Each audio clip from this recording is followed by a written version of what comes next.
Eu e minha namorada, nós mudamos para um apartamento há uns 3 anos. Desde então, ela começou a ter episódios frequentes de paralisia do sono, pelo menos uma vez por semana. Ela sempre descrevia a mesma coisa. Acordava sem conseguir se mover, apenas respirando e mexendo os olhos. Via uma figura alta e escura andando pelo apartamento. Às vezes, só ouvia pessoas. Outras, essa coisa ficava parada na porta do quarto, olhando para ela. De vez em quando, se aproximava e pressionava o peito dela, dificultando a respiração. Ela sempre acreditou que era apenas o cérebro pregando peças. Paralisia do sono, nada além disso. Mas havia um detalhe que eu nunca tive coragem de contar. Nas últimas semanas, eu também comecei a ver essa figura. Sempre acontecia da mesma forma. Ela me acorda com a respiração acelerada e quando abro os olhos, vejo a coisa curvada sobre ela, como se a estivesse prendendo. Outras vezes, está no corredor, imóvel, me encarando. A figura some assim que eu me levanto e acendo a luz. Uma noite, fiquei sozinho em casa. Estava assistindo um filme quando percebi algo de pé, parado na porta da sala. Ignorei, fingi não ver. E quando voltei a olhar, não estava mais lá. Até hoje, não contei nada para ela. Prefiro que continue acreditando que é tudo imaginação. A gente não tem dinheiro para se mudar. E, sinceramente, não sei se essa coisa está presa ao apartamento ou a gente.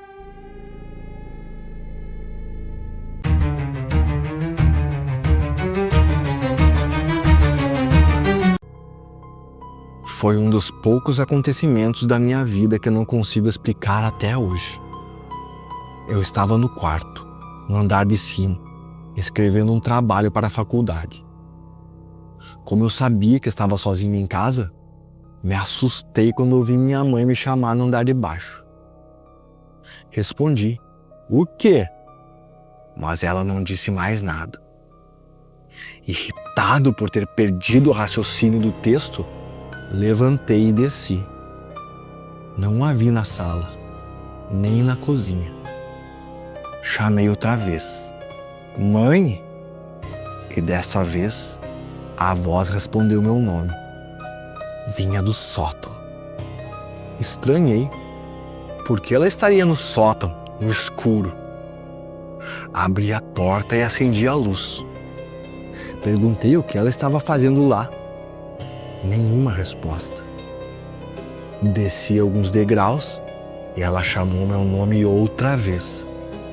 Só que havia algo errado. A entonação era idêntica a antes. Exatamente igual, sem a menor variação.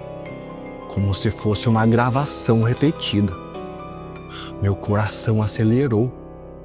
Chamei mãe de novo e a resposta foi igualzinha. Olhei ao redor e percebi que a portinha do armário de acesso ao espaço debaixo da casa, um lugar apertado e escuro, estava aberta. Era o único lugar onde ela poderia estar. Me ajoelhei para olhar lá dentro, mas só vi escuridão. Perguntei se ela estava brincando comigo. Nenhuma resposta. Apenas o zumbido fraco da lâmpada. Por um instinto que nem sei explicar, levantei e corri escada acima, trancando a porta do sótão. Liguei para o celular da minha mãe. Ela atendeu dizendo que estava no mercado fazendo compras. Fiquei repetindo a história, implorando para que acreditasse. Quando ela voltou, com meu pai, descemos os 3. O armário ainda estava aberto. Meu pai entrou para verificar. Nada lá dentro. Até hoje, Não consigo decidir o que me dá mais arrepios. Pensar que alguém estava imitando a voz dela lá no escuro, ou pensar que talvez não fosse humano.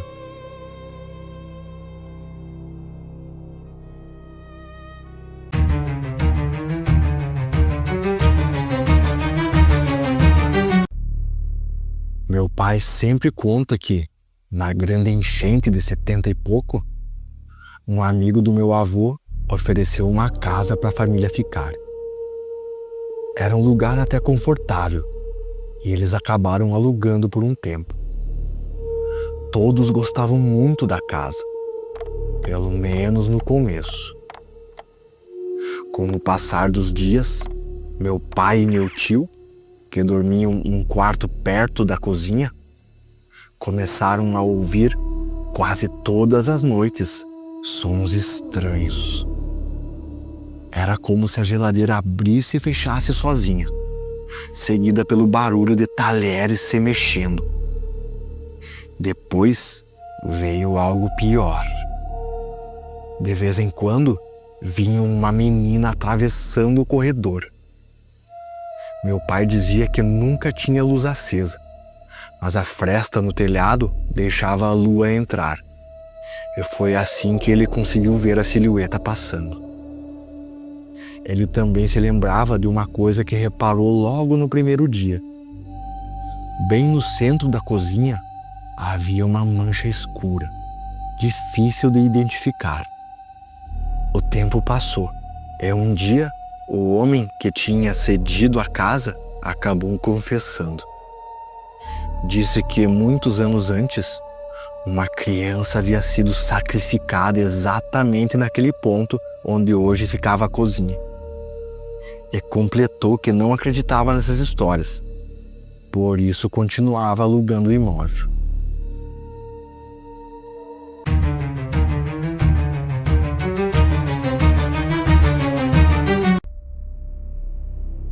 Na casa onde cresci, sempre havia aquela sensação estranha, como se alguém estivesse me observando. Às vezes, eu via sombras passando pelo canto do olho. Outras, manchas escuras e difusas, como névoas, que sumiam no instante em que eu olhava diretamente. Minha irmã mais velha tinha verdadeiro pavor do sótão. Quando ficávamos sozinhos, ela trancava a porta e evitava chegar perto. Eu, por outro lado, ia lá com frequência. Era onde guardávamos caixas enormes cheias de brinquedos antigos, roupas velhas, bichos de pelúcia. Eu gostava de revirar as coisas e ver o que podia encontrar.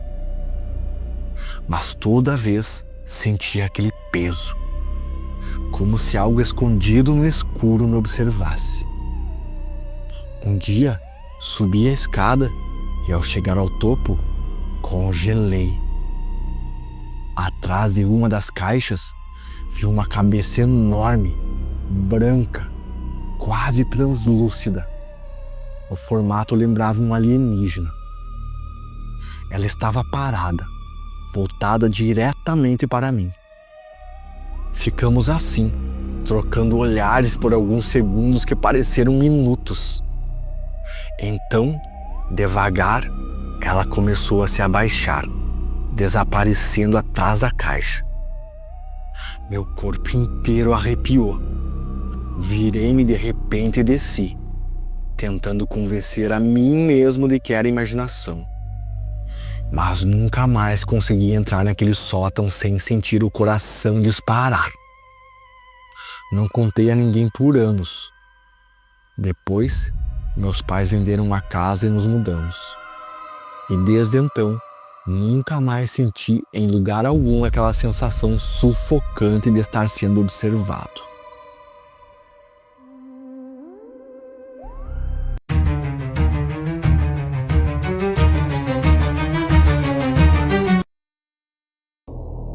No ano passado, eu e minha esposa nos mudamos para uma casa antiga, construída nos anos 40. Era um aluguel barato, mas a casa tinha um ar estranho desde a primeira visita. O porão, principalmente, me incomodava. Um banheiro inacabado, um telefone antigo empoeirado num canto e uma cadeira velha que parecia mudar de lugar sozinha. Desde que chegamos, notei algo peculiar. De vez em quando, a luz do porão aparecia acesa. No começo, achei que era distração minha, mas eu sempre tive a mania de apagar tudo.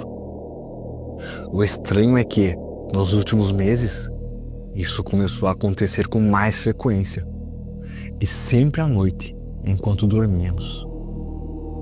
O interruptor ficava no alto da escada, e mais de uma vez, quando fui fechar a casa antes de dormir, vi que ele estava desligado. No dia seguinte, acordava e lá estava o porão todo iluminado. A pior sensação vinha quando a porta do porão ficava entreaberta. Uma noite, deixei assim porque nosso gato tinha descido. Do meu escritório, ouvi a porta ranger lentamente, como se alguém a empurrasse. Só que não havia corrente de ar, nem ninguém ali. O corredor onde ficava a entrada para o porão já era o ponto mais frio e silencioso da casa. Sempre que passava por ali à noite, sentia um arrepio involuntário. Estamos prestes a nos mudar, mas nos últimos dias, a luz tem acendido praticamente toda a madrugada. Agora, quando saio no quintal para fumar, olho pela janela e vejo o brilho amarelo vindo lá de baixo. E não tenho coragem de descer para apagar. Talvez seja paranoia minha, mas com a mudança marcada, só quero que essa última semana passe rápido. E que quem quer que seja que esteja no porão, não resolva me seguir para a próxima casa.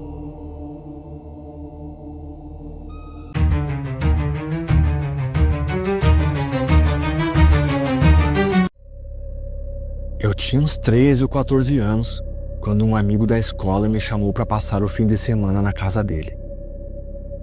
Ele morava numa área mais afastada, perto de um parque enorme.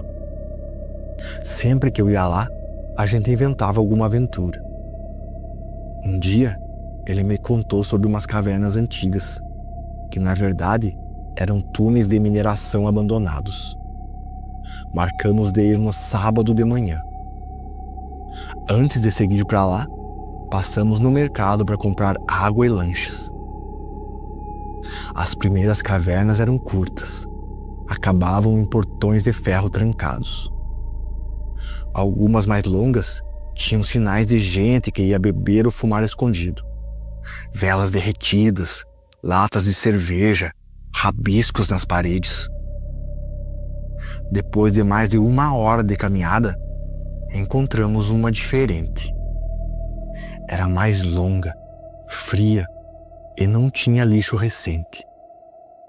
Na entrada, senti algo estranho, um arrepio, como se estivesse invadindo um lugar proibido. Não falei nada para não pagar de medroso. No final do túnel, havia um portão destrancado. Quando chegamos perto, ele se abriu sozinho com um rangido, como se nos convidasse a entrar. Não tinha vento. Meus pelos do braço se arrepiaram. Lá dentro, a escuridão era quase total. Nossas lanternas mal iluminavam alguns metros à frente. O corredor parecia não ter fim. Então, senti um vento frio roçar meus tornozelos e depois meu rosto. O ar foi ficando mais gelado a cada passo. Foi aí que ouvi sussurros ao redor, impossíveis de entender. Parei e eles também pararam. Mas logo em seguida veio um grito, baixo no começo, mas aumentando até ecoar ensurdecedor. Não era um só, eram várias vozes misturadas. Senti mãos frias me tocarem. Corri como nunca na vida. Esbarrei nas paredes Ralei braços e pernas, mas não parei até alcançar o portão, que agora estava fechado. Tremendo, consegui abrir e sair. Meu amigo veio logo atrás. Sentamos do lado de fora, ofegantes. Quando olhei para trás, vi uma silhueta escura parada dentro da caverna, nos observando. Meu amigo também viu. Nos levantamos e fomos embora, sem olhar mais. Voltamos lá 1 ano depois. A entrada da caverna estava fechada com correntes e placas de proibido entrar. Provavelmente para evitar acidentes ou algo pior.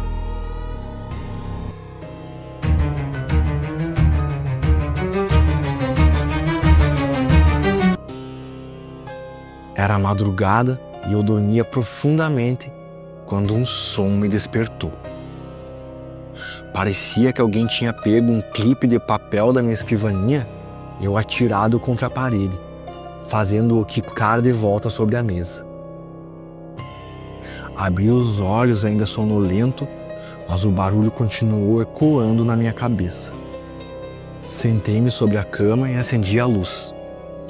Olhei para a escrivaninha, nada fora do lugar. Estranho. Quando já estava prestes a me deitar de novo, aconteceu. A minha máquina de chicletes, um trambolho de aço de quase 10 quilos, despencou da prateleira logo acima da minha cama, caindo exatamente sobre o travesseiro onde minha cabeça estava 30 segundos antes. Pulei da cama, o coração disparado. Então senti. Havia algo debaixo do meu pé. Olhei e vi um clipe de papel. Coloquei a máquina de chicletes no chão, devolvi o clipe para a escrivaninha e me enfiei debaixo das cobertas, como se o tecido fosse um escudo contra o que quer que tivesse acabado de acontecer. Nunca mais nada parecido ocorreu. Mas até hoje, sempre que vejo um simples clipe de papel, lembro daquela noite.